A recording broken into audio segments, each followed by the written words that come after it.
Մերձավանի սպանությունների համար մեղադրվող Գևորգ Հարությունյանը ինքնախոստովանական ցուցմունք է տվել, ասելով, որ շարժառիթը վրեժխնդրությունն է։ Հանրայինի եթերում այս մասին հայտարարել է քննչական կոմիտեի նախագահը։ Ըստ նրա, Հարությունյանը խոստովանել է, որ 1 ամիս հետևել է Փարաքարի համայնքապետին։ Մյուս մեղադրյալ Նարեկ Օհանյանը Պողոսյանի խոսքով հրաժարվում է ցուցմունք տալ եւ չի ընդունում առաջադրված մեղադրանքները։ Վալոդիա Գրիգորյանի սպանությունից հետո 100 անձի նկատմամբ իրականացվել են օպերատիվ հետախուզական տարատեսակ միջոցառումներ, ինչի արդյունքում ձերբակալվել են Գրիգոր Օհանյանի եղբայրը Նարեկ Օհանյանը եւ 20-ամյա Գևորգ Հարությունյանը։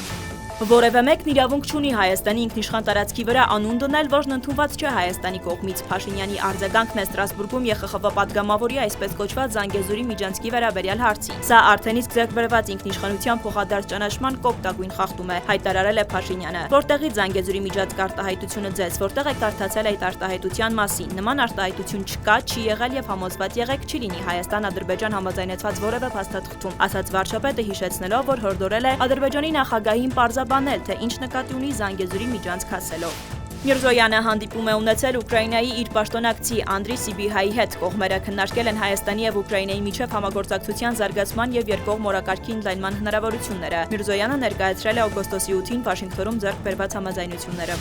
Փաշինյանը հանդիպում է ունեցել Եվրախորհրդարանի մարդու իրավունքների հանձնակատարի հետ։ Այս մասին վարչապետը գրել է սոցցանցի իր էջում եւ կից տեսանյութ հրապարակել։